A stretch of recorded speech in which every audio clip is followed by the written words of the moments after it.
Hello friends, SM academy या YouTube चॅनलमध्ये आपल्या सर्वांचं मनपूर्वक स्वागत. या व्हिडिओमध्ये आपण बघणार आहोत कॉमर्स 106 वाणिज्यशास्त्र त्याचा 2018 नोव्हेंबरमध्ये झालेला पेपर. त्यातला प्रश्न दुसरा. पहिला आहे त्यातला, पैसा म्हणजे काय, पैशाची कार्य स्पष्ट करा. दुसरा, व्यवसायाचे प्रकार स्पष्ट करा. तिसरा आहे किरकोळ व्यापाऱ्याची कार्य स्पष्ट करा. विविध विभाग भांडारांचे फायदे आणि तोटे स्पष्ट करा. आणि घाऊक व्यापाराचा अर्थ सांगा आणि घाऊक व्यापाराची भूमिका स्पष्ट करा.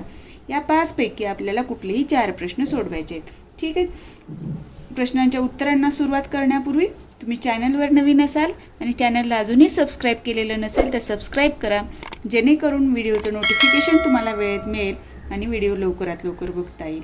आणखीन एक गोष्ट, ज्या पद्धतीने मी उत्तरं सांगते त्या पद्धतीने तुम्हाला परीक्षेमध्ये लिहायचे आहेत, तर तुम्ही पुस्तक वाचत राहा. पुस्तकातल्या या प्रश्नांच्या ह्याच्यावरून तुम्हाला लक्षात येईल की महत्त्वाची प्रश्न कोणत्या प्रकारची आहेत ते. ठीक आहे. पैसा म्हणजे काय आणि पैशाची कार्य स्पष्ट करा. तर इथे वॉकर यांनी एक व्याख्या केलेली आहे. पैसा म्हणजे काय, तर पैशाची कार्य म्हणजेच पैसा.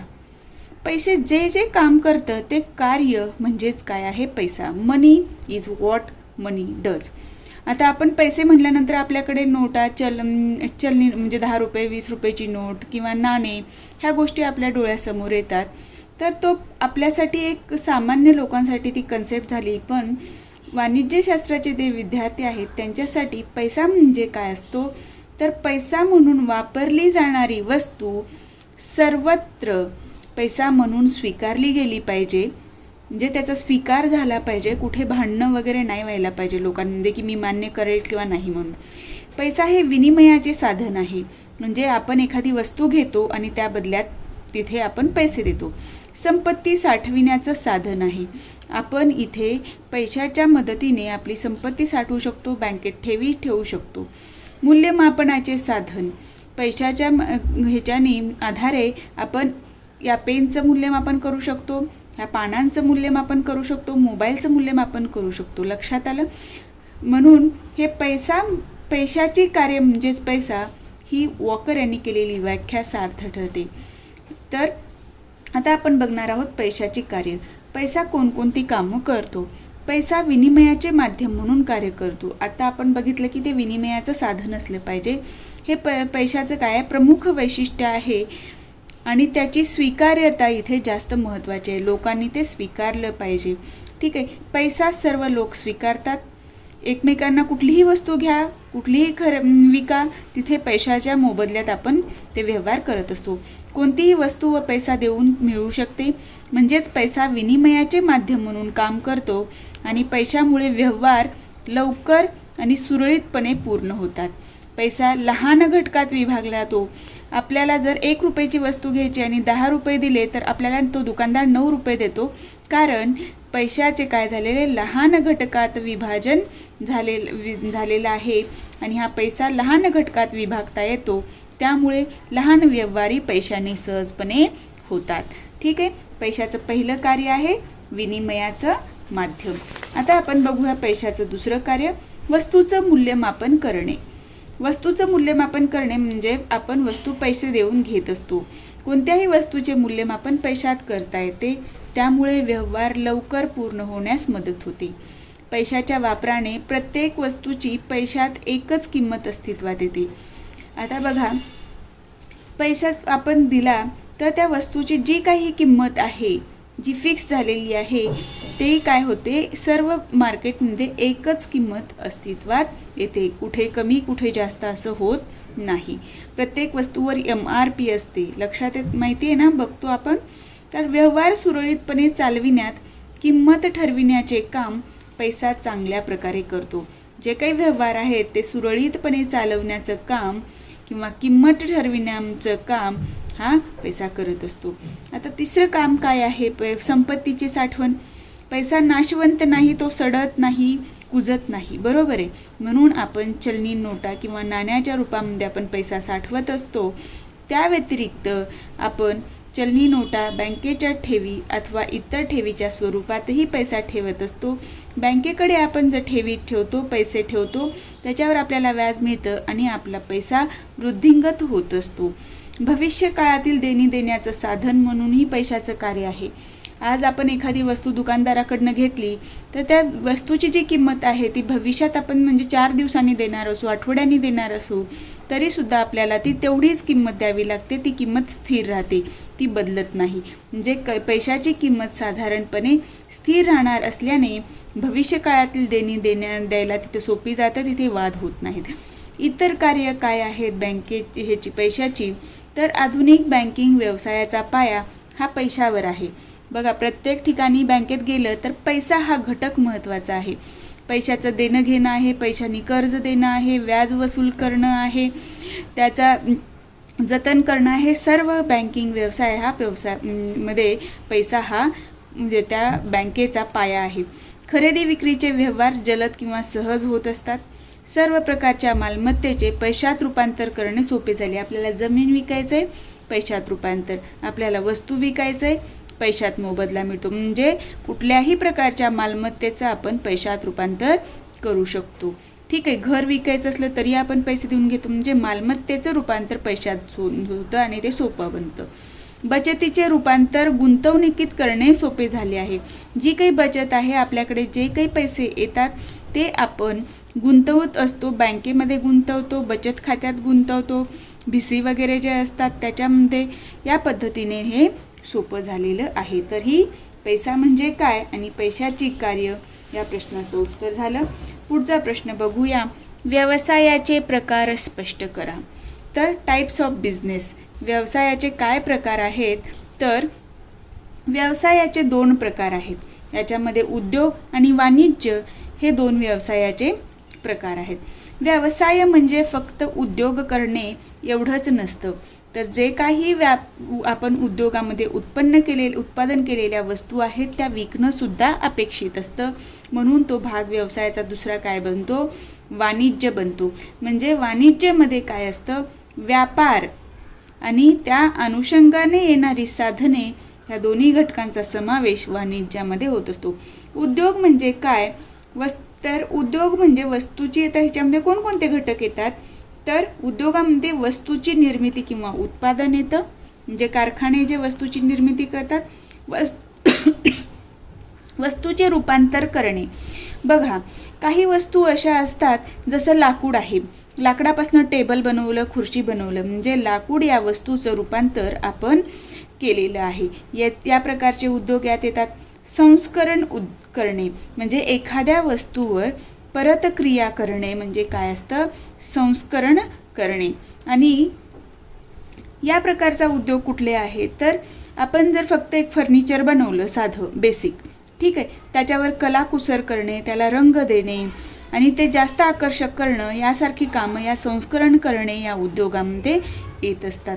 योजना करून वस्तू बनवणे, आधी हे म्हणजे कुठल्या प्रकारची वस्तू बनवायची, त्याचा आकार काय असेल, वजन काय असेल, हे सर्व गोष्टी ठरवून ज्या वस्तू बनवल्या जातात. म्हणजे हे 4 जे घटक आहेत ते कशामध्ये येतात? उद्योगामध्ये येत असतात. उत्पादनाशी प्रामुख्याने उद्योगाचा संबंध असतो.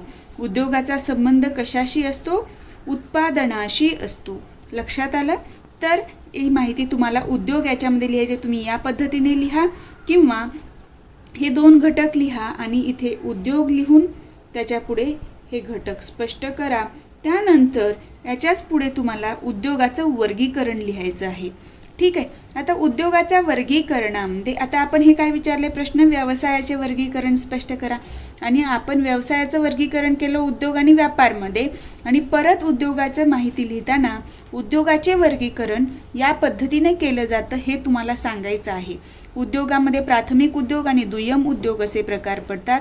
प्राथमिक उद्योग हे नैसर्गिक साधनसंपत्तीवर अवलंबून असतात. प्राथमिक उद्योगामध्ये निष्कर्षक उद्योग आणि जैविक उद्योग असतात. निष्कर्षक म्हणजे काय? निष्कर्षक काढणे, जे काही जमिनीत निसर्गामध्ये गोष्टी आहेत त्याचा वापर करणे, आणि जैविक उद्योग म्हणजे त्याच्यावर प्रक्रिया करणे. दुय्यम उद्योग जे आहेत ते प्राथमिक उद्योगावर अवलंबून असणारे उद्योग असतात.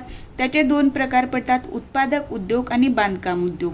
आता ह्या उत्पादक उद्योगाचे परत प्रकार आहेत. पृथक्करण करणे म्हणजे वेगळं करणे, खाणीतून आपण जे काही खनिज संपत्ती काढतो त्याच्यातून माती वेगळी करणे आणि तो धातू वेगळे करणे, हे पृथक्करण उद्योग. संयोगीकरण, एकत्र करणे, 2 धातू एकत्र करून तिसरी गोष्ट निर्माण करणे, म्हणजे 2 घटकांचं एकत्रीकरण करून तिसरी म्हणजे एक महत्त्वपूर्ण अशी वस्तू निर्माण करणे म्हणजे संयोगीकरण. प्रक्रिया करणे, एखादा आता आपण शेतातल्या जे स्ट्रॉबेरी वगैरे निघालेली आहे, फळं निघालेत, आपल्याकडे फळं यांची काय जाम आणि हे बनलेली असतात चॉकलेट्स, ठीक आहे. तर हे शेती उत्पादनातले जे घटक असतात त्यावर प्रक्रिया करून जेली फूड्स बनवून, किंवा दुग्ध उत्पादने, दुधावर प्रक्रिया करून जे दुधापासून वेगवेगळे टिकाऊ पदार्थ बनवले जातात, दुधाचे चॉकलेट्स वगैरे बनवले जातात किंवा पेढे वगैरे बनवले जातात, ही प्रक्रिया उद्योग, ठीक आहे. जोडणी, आता आपल्याकडे उदाहरण घेऊया जोडणी उद्योगाचं. आपल्याला जर कार घ्यायची असेल तर त्या कारचे वेगवेगळे पार्ट्स बनतात वेगवेगळ्या भागामध्ये, ते एकत्र मागवले जातात आणि त्याची जोडणी केली जाते. तो उद्योग काय असतो? जोडणी उद्योग. आणि बांधकाम उद्योग तर आपल्याला माहितीच आहे. या पद्धतीने आपल्याला व्यवसायाच्या प्रकारातलं उद्योग या घटकाचं तुम्हाला उत्तर लिहायचं आहे. आणि त्यानंतर जो दुसरा प्रकार आहे तो काय आहे? वाणिज्य. ह्या उद्योगामध्ये ज्या काही वस्तू निर्माण होतात, जे काही उत्पादन आहे ते जर विकलंच नाही तर त्या उद्योगाचा काही उपयोग होणार आहे का? नाही. तर या उद्योगामध्ये जे काही वस्तू निर्माण होतील ते वाणिज्य या व्यवसायाच्या दुसऱ्या प्रकारामध्ये काय होतं? त्याचा व्यापार केला जातो. व्यापार केला जातो म्हणजे काय? त्या वस्तू विकल्या जातात, एकाकडून दुसऱ्याकडे जातात. मग ह्या वाणिज्यमध्ये व्यापार आणि व्यापार करण्यासाठी जी काही अनुषंगिक साधने म्हणजे व्यापार करण्यासाठी आवश्यक असणारी साधने लागतात, हे तुम्हाला शब्दामध्ये लिहायचं आहे, ठीक आहे. तर या अनुषंगिक साधनामध्ये काय येतं? वाहतुकीची साधने लागतात. माल आहे, एका ठिकाणाहून दुसऱ्या ठिकाणी वस्तू न्यायची आहे तर आपल्याला वाहतूक करून आणावी लागते, ठीक आहे. एखाद्या गोडाऊन पासून जर दुकानापर्यंत माल आणायचा तर वाहतूक आवश्यक आहे. व्यापारी अभिकर्ते जे व्यापारमध्ये स्वतःहून हे घेतात म्हणजे पार्टिसिपेट करतात आणि एक दुसऱ्या एखाद्या ह्याच्यानी काय म्हणजे कारखान्याच्या वतीनं तो काय करत असतो? ॲडव्हर्टायझिंग करत असतो वगैरे. साठवण करणे, ज्या वस्तू आपण या कारखान्यातनं आणल्या ते प्रत्येक वेळेस इथे लागलं की इथे जातो का? नाही, एकदाच खरेदी करून आणून गोडाऊनमध्ये ठेवत असतो, म्हणजे साठवणाची गरज लागते. विमा, हा मालाला जर आग पाऊस पूर याच्यापासून धोका होऊ नये आणि झाला तरी तिथे आपल्याला संरक्षण मिळावं म्हणून विमा काढला जातो. जाहिरात आणि प्रसिद्धीची साधने, जे काही वस्तू आहेत तिची जाहिरात केली, प्रसिद्धी केली तर विकली जाते, म्हणून तिथे आपण या गोष्टी करत असतो. धनालय किंवा बँकाला धनालय म्हणतात. तर बँका हा व्यापार करण्यासाठी किंवा व्यवसाय करण्यासाठी कर्ज देत असतात, किंवा एका व्यक्तीचं देणं दुसऱ्याच्या खात्यावर जमा करणं, बिल, हे ज्या गोष्टी आहेत, किंवा ह्या विमाचं पॉलिसीचं बिल भरायचं आहे तर ते काम कोण करत असतं? बँका करत असतात. म्हणजे ही अनुषंगिक साधने आहेत, ठीक आहे. या पद्धतीने तुम्हाला व्यवसायाचे प्रकार स्पष्ट करा या प्रश्नाचं उत्तर लिहायचं आहे. तुमच्या लक्षात राहावं म्हणून मी फ्लो चार्ट थ्रू या पद्धतीने बनवलेला आहे. इथे मी लिहिलेलं आहे त्याच्यासाठी स्पष्टीकरण स्वतःच्या भाषेत थोडक्यात लिहावे व उदाहरणे द्यावी. प्राथमिक उद्योग कोणते? तर मासेमारी, खाणकाम असं, ठीक आहे. आता आपण पुढच्या प्रश्नाकडे वळूया. तिसरा प्रश्न आहे किरकोळ व्यापाराची कार्य स्पष्ट करा. तर किरकोळ व्यापार म्हणजे काय? आपल्याला जर एक वस्तू एकच पेन पाहिजे तर आपण दुकानात गेल्यानंतर आपण पूर्ण पेनचं पॅकेट घेतो का विकत? नाही. तर किरकोळ व्यापार म्हणजे लहान प्रमाणावरचा व्यापार होय. म्हणजे आपण फक्त पूर्ण पॅकेट पेनचं न घेता काय घेतलं? एक पेन घेतला, म्हणजे आपला व्यवहार कसा आहे? लहान प्रमाणावरचा आहे. तर किरकोळ व्यापार म्हणजे लहान प्रमाणावरचा व्यापार. किरकोळ व्यापारी वस्तूची खरेदी पुरेशी मोठ्या प्रमाणावर करून त्या वस्तूचे सोयीस्कर असे लहान लहान भाग करतो आणि ते भाग विकून नफा कमवतो. एखादा दुकानदार बघा साखरेचं एक पोतं घेऊन येतो आणि आपण दुकानात जाऊन 1 किलो 2 किलो किंवा इतर लोक जाऊन ते खरेदी करू शकतात. म्हणजे त्यांना हव्या त्या प्रमाणामध्ये अर्धा किलो 1/2 किलो. म्हणजे इथं किरकोळ व्यापारी ती वस्तू ग्राहकापर्यंत पोहोचवतो. ते कसं वस्तूंचे सोयीस्कर असे लहान भाग करून आणि तो हे भाग विकत असताना विक्री करत असताना काय करत असतो, नफा कमवत असतो. ठीक आहे. तर किरकोळ व्यापाऱ्याची कार्य काय आहेत, तर विविध प्रकारच्या मालाची खरेदी करणे. त्याच्या दुकानामध्ये बघा एखादा आपल्या गल्लीमध्ये दुकान असेल तर तिथे वेगवेगळ्या प्रकारच्या आपल्याला वस्तू मिळत असतात आणि तो तिथे त्या दुकानामध्ये ठेवत असतो खरेदी करून. साठवण करणे, तेवढ्याच जागेमध्ये छोट्याशा तो व्यवस्थित वेल अरेंज करून त्या वस्तू साठवून ठेवतो. त्याचं श्रेणीकरण आणि ग्रेडिंग करणे. आता जे काही वस्तू आलेल्या आहेत प्रत्येकाची मागणी वेगळी असते. कोण म्हणतं लहान आकाराची वस्तू द्या, कोण म्हणतं मोठ्या आकाराच्या वस्तू द्या, कोणाला वेगळ्याच प्रकारचं काहीतरी पाहिजे असतं. इथे त्यानुसार त्याचं श्रेणीकरण केलं जातं. ठीक आहे. म्हणजे त्या ग्राहकाची ती वस्तू खरेदी करण्याच्या क्षमतेनुसार ती वस्तू खरेदी करत असतो. आपण इथे उदाहरण घेतले आंब्याचं वर्गीकरण करणे किंवा श्रेणीकरण करणे. हापूस आंबा, पायरी आंबा, लहान आकाराचा, मध्यम व मोठ्या आकाराचे आंबे असं त्याचं ग्रेडिंग करून हा किरकोळ व्यापारी ठेवत असतो. म्हणून जर कुठल्या ग्राहकाने हापूस मागितला तर हापूस दिला जातो. मालाची वाहतूक करणे, जो काही माल आहे तो गोडाऊनमधून दुकानापर्यंत आणणे किंवा घाऊक व्यापाऱ्याकडून स्वतःच्या गोडाऊनपर्यंत आणणे किंवा दुकानापर्यंत आणणे ही कामे किरकोळ व्यापाऱ्याला करावी लागतात. किंवा काही वेळेला व्यापारी ग्राहकाच्या घरापर्यंत त्यांनी खरेदी केलेल्या वस्तू जर ऑनलाईन खरेदी केलेल्या असतील तर माल पुरवत असतो. त्यासाठी वाहतूक आवश्यक असते. दुकानाची किंवा मालाची जाहिरात करतात. वस्तूची विक्री व्हावी म्हणून दुकानावर नाव लावणे, विविध प्रकारच्या वस्तूंचे आकर्षक असे फोटो काढून चित्र म्हणजे कलरफुल असतात ते लावले जातात आणि लोकांना ह्या वस्तू या दुकानात मिळतात या प्रकारची जाहिरात केली जाते व ती वस्तू घेण्यासाठी प्रवृत्त केली जाते. विक्रय कलायुक्त विक्री करणे, म्हणजे विक्रय कलायुक्त म्हणजे विक्री करणे सुद्धा ही एक कला आहे. जर एखाद्याला आपण जबरदस्ती एखादी वस्तू घ्यायला लावली तर ती विक्रीय कला नाहीये किंवा विक्रीची कला नाहीये. तर त्या ग्राहकाने स्वतःहून त्याच्यापासून आकर्षित होऊन किंवा प्रभावित होऊन एखादी वस्तू खरेदी करणे म्हणजे काय आहे, विक्रय कलायुक्त विक्री करणे. मालाची बांधणी करणे, काय एखाद्या वेळेस बघा खूप अशी गर्दी पडते दुकानामध्ये, त्यावेळेला ते वस्तू विकणं त्या किरकोळ व्यापाऱ्याला कठीण जातं. त्यामुळे तो आधीच काय करत असतो, अर्धा किलोचे पॅकेट बनवून ठेवत असतो, 1 किलोचे बनवून ठेवत असतो. या प्रकारे तो मालाची बांधणी करून ठेवत असतो जेणेकरून त्याला ते व्यवहार करताना सोपं जावं. जोखीम पत्करणे, काही वेळेला माल खराब होतो किंवा ते वस्तूची किंमत कमी होते किंवा आणखीन काही कारणं असू शकतात.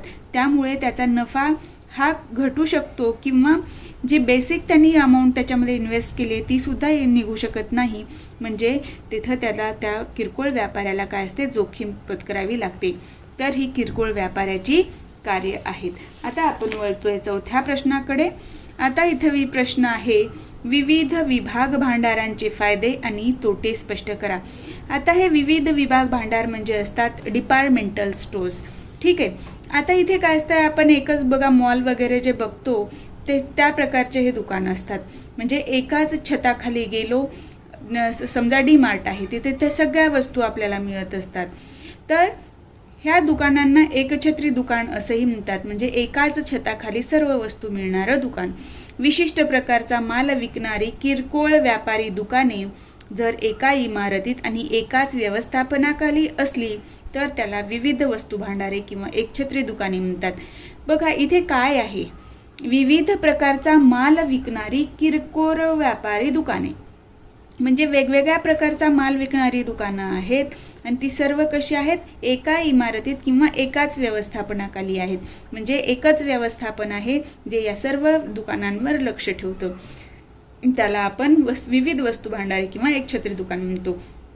तर याचे फायदे आणि तोटे कोणाच्या बाबतीत आहेत, ग्राहकांच्या दृष्टिकोनातून फायदे तोटे आणि ते दुकान जे चालवत असतात, जे भांडार चालवतात त्या चालकांच्या दृष्टिकोनातूनही फायदे तोटे. ठीक आहे. तर हे फायदे ग्राहकाच्या दृष्टिकोनातून कुठले आहेत आणि चालकाच्या दृष्टिकोनातून. ग्राहकांना एका ठिकाणी सर्व वस्तूंची खरेदी करता येते, म्हणजे तिथे काय होतं, ग्राहकाला वेळ आणि श्रम वाचतात आणि तिथे बऱ्याच वस्तू वेगवेगळ्या प्रकारच्या असतात, त्यामुळे निवडीस भरपूर वाव असतो. विविध सेवा आणि सुविधा तिथे उपलब्ध असतात, जशा की वस्तू घरपोच पोहोचवणे किंवा जर एखादी वस्तू खराब निघालेली असेल तर वस्तू बदलून देणे. त्याच ठिकाणी चित्रपटगृह असतं, उपहारगृह असतं, तर याचा सुद्धा इथे ग्राहकाला त्याच्या सोयीसाठी उपयोग करून घेता येतो. दुसरीकडे जायची गरज नाही पडत. टेलिफोनची सोय असते. ठीक आहे, मी जे तुम्हाला ओरली सांगितलं ते तुम्ही तुमच्या भाषेमध्ये याच्या पुढे त्याचं स्पष्टीकरण लिहायचं आहे. हे जे लिहिलेलं आहे मी ते मेन पॉइंट आहेत, तर ते तुम्ही लक्षात ठेवा. चालकाच्या दृष्टिकोनातनं काय फायदे आहेत, तर मोठ्या प्रमाणावर खरेदी करावी लागते. हे दुकान मोठं आहे, बरोबर आहे, म्हणून ह्याच्या दुकान चालकाला मोठ्या प्रमाणात खरेदीचे फायदे मिळतात. तर ते कमी भावाने वस्तूची खरेदी करू शकतात. वस्तू खराब निघाल्या तर कारखानदार बदलून देतो. उत्पादक भांडारापर्यंत पोहोचवण्याचं काम या उत्पादकाकडून मिळतं. या सवलती त्यांना उत्पादकाकडून मिळत असतात. इतर विभागांची प्रसिद्धी. आता एका विभागात आता वेगवेगळ्या प्रकारची दुकानं आहेत. आता हे एक प्रकारचं दुकान आहे. इथून आपण जर दुसरीकडे कुठे चाललो तर रस्त्यात आपल्याला दुसऱ्या प्रकारचं दुकान दिसलं, म्हणजे आपली नजर तिथे पडते आणि ग्राहक तिकडे आकर्षित होतो आणि जर ती वस्तू त्याला नंतर घ्यायची असली तरी सुद्धा तो लगेच तिथे घेत असतो. म्हणजे तिथे इतर विभागाची प्रसिद्धी होते किंवा त्याला समजतं की इथं ह्याही वस्तू मिळतात. तोटा सहन करण्याची शक्ती. एका विभागात हे 2 विभाग आहेत किंवा 3 विभाग समजू. ह्या 3 विभागापैकी ह्या विभाग जरी तोट्यात गेला आणि हे 2 विभाग जर नफ्यात असले तरी सुद्धा हा भांडार उद्योगाचा व्यवस्थापक चालक तो काय करत असतो, हे तोटा सहन करू शकत असतो. कारण इथे या 2 ह्याच्यामध्ये दुकानांमध्ये त्याला फायदा झालेला असतो. पण जर नेहमी इथे तोटा होत असेल तर त्याला दुकान बंद करावं लागेल किंवा तो विभाग बंद करावा लागेल. ठीक आहे, दुकान म्हणजे इथे विभाग घ्या माझ्या बोलण्यात, म्हणजे इथे आलंय तिथे. ठीक आहे, आता तोटे काय आहेत. तोटे पण आपण जसं फायदे ग्राहकांच्या आणि चालकाच्या दृष्टिकोनातून बघितलं तसं तोटेही ग्राहकाच्या आणि चालकाच्या दृष्टिकोनातून बघूया. वस्तूच्या किमती जास्त असतात. हे जे काही भांडार आहे, विविध वस्तू भांडार, ते शहराच्या मध्यवर्ती ठिकाणी असतं. त्या इमारतीचा खर्च जास्त असतो, ॲडव्हर्टाईजचा खर्च जास्त असतो. त्यामुळे तिथे ज्या वस्तू आहेत त्या वस्तूंच्या किमतीसुद्धा जास्त होतात आणि त्या ग्राहकांना परवडत नाहीत. खर्चिक सुविधा असतात. इथं जे काही सुविधा मिळतात जसं उपहारगृह, विश्रांतीगृह, चित्रपटगृह, ह्या महागड्या असतात बाहेरच्या मानाने. फक्त श्रीमंत ग्राहकांनाच या उपयुक्त ठरतात.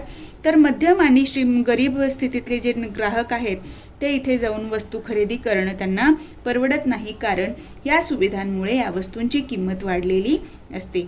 चालकाच्या दृष्टिकोनातनं काय तोटे आहेत, तर व्यवसाय स्थापन करण्यामध्ये चालकाला जास्त खर्च येतो. एखादं भांडार उघडायचं आहे तर तिथे त्याला आधी इमारत घ्यावी लागते. त्या पद्धतीने त्याची मांडणी करून घ्यावी लागते. त्याचं फर्निचर बनवावं लागतं. तर यामुळे काय होतं, याचा खर्च, सुरुवातीचा व्यवसाय स्थापन करण्याचा खर्च जास्त असतो आणि व्यवसाय चालविण्याचा खर्च सुद्धा जास्त असतो. कारण काय, व्यवसाय चालवण्यासाठी जाहिरातीवर खर्च करावा लागतो.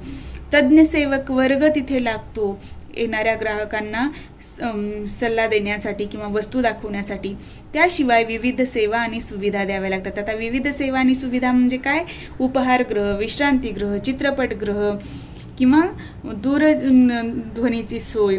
तर तोटा अजून एक तिसरा काय आहे चालकांच्या दृष्टीने, देखरेख आणि नियंत्रण अवघड होते. एकाच भांडारामध्ये अनेक दुकानं आहेत, त्यामुळे प्रत्येक विभागावर किंवा उपविभागावर नजर ठेवावी लागते आणि ते कठीण होत असतं. ठीक आहे, या पद्धतीने आपल्याला विविध ग्राहक भांडाराचे फायदे आणि तोटे लिहायची आहेत. पॉइंट लक्षात ठेवा, पुढच्या गोष्टी तुम्हाला आपोआप आठवतील. आता आपण वळतोय शेवटच्या 5व्या प्रश्नाकडे. घाऊक व्यापाराचा अर्थ सांगा आणि घाऊक व्यापाराची भूमिका स्पष्ट करा. तर घाऊक व्यापार म्हणजे काय, आपण आधी बघितलो किरकोळ व्यापार. किरकोळ व्यापाराच्या विरुद्ध आहे घाऊक व्यापार. घाऊक म्हणजे होलसेल. होल म्हणजे पूर्ण, सेल म्हणजे विक्री, म्हणजे जास्त प्रमाणामध्ये जी विक्री केली जाते त्याला काय असतो, होलसेल. तर उत्पादकाकडून मोठ्या प्रमाणावर माल विकत घेऊन कोणाकडून खरेदी करतो? उत्पादकाकडून. कशा प्रमाणावर? मोठ्या प्रमाणावर माल विकत घेऊन हा किरकोळ व्यापाऱ्यांना पाहिजे त्या प्रमाणात माल विकणाऱ्या व्यापारास किरकोळ व्यापार म्हणतात. हा घाऊक व्यापारी हा उत्पादक आणि किरकोळ व्यापारी यांच्यातील दुवा असतो, त्यात तो मध्यस्थी करत असतो. आता ह्या घाऊक व्यापाराची भूमिका विचारलेली आहे.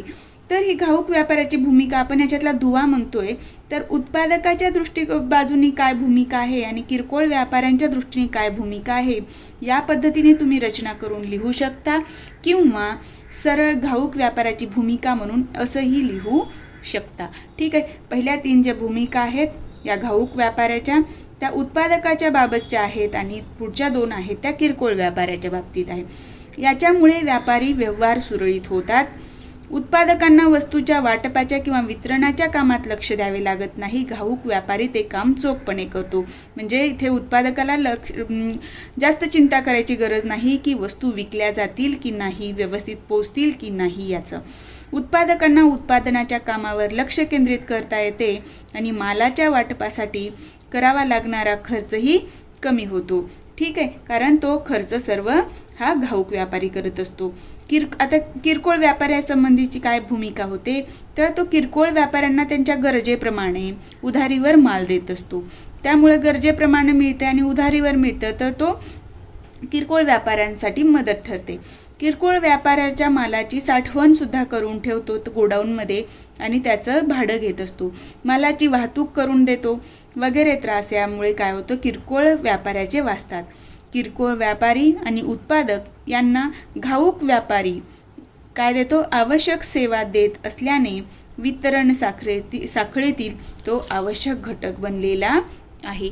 या पद्धतीने तुम्हाला घाऊक व्यापाराचा अर्थ सांगा आणि घाऊक व्यापाराची भूमिका स्पष्ट करा म्हटल्यानंतर या पद्धतीने व्यवस्थित मांडणी करून उत्तर लिहायचं आहे. ठीक आहे. आज आपण या व्हिडिओमध्ये एवढा पाठ बघितलेला आहे. तो व्यवस्थित पॉईंट वाईज तुम्ही लक्षात ठेवा आणि या पद्धतीने दुसऱ्या घटकांचाही अभ्यास करा. आज आपण इथेच थांबू. नेक्स्ट पार्ट नेक्स्ट व्हिडिओमध्ये कंटिन्यू करूया. तुम्हाला जर माझा हा व्हिडिओ आवडला असेल तर व्हिडिओला लाईक करा. चॅनलवर नवीन असाल तर चॅनलला सबस्क्राईब करायला विसरू नका.